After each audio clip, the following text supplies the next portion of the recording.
Cette année encore, plusieurs prétendants se disputeront la citadelle calvaise à l'occasion des élections municipales. Neuvième ville de Corse, la cité génoise compte aujourd'hui 5 720 habitants pour 4 215 inscrits sur les listes électorales. Le premier à se présenter à eux sera le maire sortant, Ange Santini, élu premier magistrat de la commune sans interruption depuis 2010 et son passage sur le fauteuil de président du conseil exécutif de Corse. Fort d'un bilan qu'il juge meilleur encore que lors de la précédente mandature, il brigue un nouveau mandat. Déjà un chiffre, mandature 2014-2020, 14 millions d'euros avaient été investis, ce qui pour une commune comme Calvi était déjà pas si mal. Celle-ci, nous sommes allés bien au-delà, puisque nous avons investi 24 millions d'euros, grâce, il faut le dire, notamment aux subventions que nous avons pu obtenir de l'ordre de 9 millions d'euros. Et parmi ces 9 millions d'euros, environ 7 millions d'euros ont été par l'État, notamment dans le cadre du programme de transformation d'investissement pour la Corse. Donc un bilan, somme toute, me semble-t-il, positif. En 2020, l'homme de droite l'avait emporté non pas face à une, mais deux listes d'opposition. Élu dès le premier tour, il avait alors glané plus de 55% des suffrages. Mais cette fois, Ange Santini aura face à lui une opposition unie. Ce jour-là, Jérôme Sévéon et ses colistiers nous donnent rendez-vous dans la citadelle de Calvi et nous emmènent dans ce bâtiment, l'ancien hôpital militaire. 900 mètres carrés de plancher, acheté par la commune à la collectivité de Corse en 2009, est selon eux symbole d'une ville endormie et abandonnée, notamment l'hiver. S'ils sont élus, ils disent vouloir réhabiliter le bâtiment et y installer de l'activité pour impulser un nouveau souffle à Calvi, 365 jours dans l'année. Il y a un vrai potentiel, c'est un des plus beaux bâtiments de la citadelle. Et l'idée, c'est de remettre du contenu vivant, en particulier dans les périodes de moindre activité, et en y mettant de la formation, par exemple.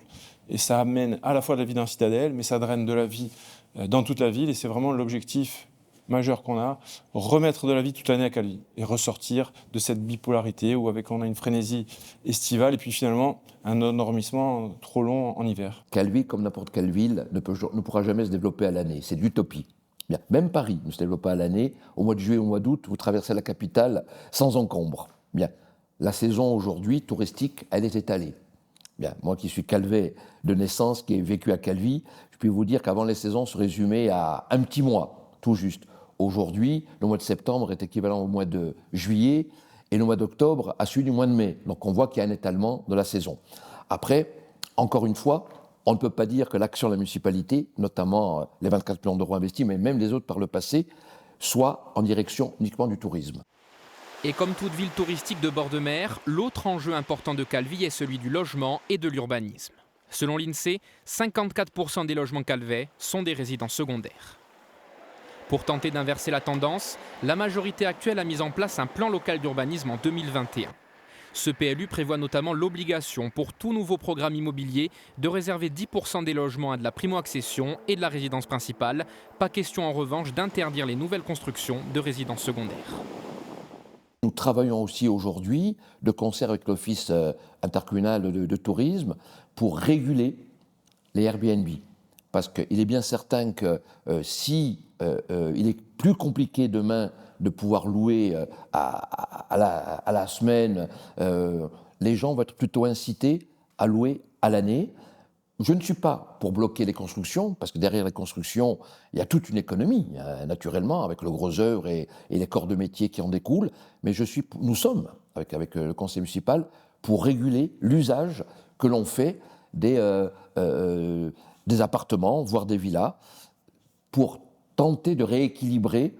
Je dirais que l'idéal serait d'arriver à 50-50. Bien que consciente de l'aspect touristique incontournable pour l'économie calvaise, l'opposition veut en revanche aller plus loin en matière de restrictions, en révisant le PLU notamment. L'idée, c'est de rééquilibrer. Clairement, on a identifié notre seul moteur économique et créateur de richesse aujourd'hui, c'est le tourisme. Et c'est une chance pour le territoire, mais hors de question de continuer à ce que ce tourisme piétine le droit fondamental, qui est le droit au logement à Calvi. Et donc, malgré le fait qu'on soit aujourd'hui toujours dans l'opposition, on a réussi à faire passer ce principe de rééquilibrage, qui est notamment le principe du changement d'usage, numéro d'enregistrement. Et donc, l'idée, c'est de sanctuariser au cœur de la ville, par la règle, un espace d'hébergement qui sera exclusivement dédié au logement à l'année. Et ça fait clairement partie de nos priorités. On a envie de réconcilier les politiques, la politique de développement économique, avec les droits fondamentaux des résidents. Avec ce nouveau théâtre de verdure situé sous la citadelle ou cette nouvelle salle de spectacle de 350 places, la majorité sortante peut s'appuyer sur des réalisations concrètes pour étayer ses arguments et s'inscrire dans la continuité.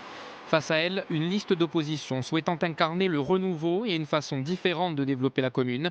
Le 15 mars prochain, les Calvais auront donc le choix entre deux offres politiques distinctes et deux visions diamétralement opposées de ce que doit devenir Calvi.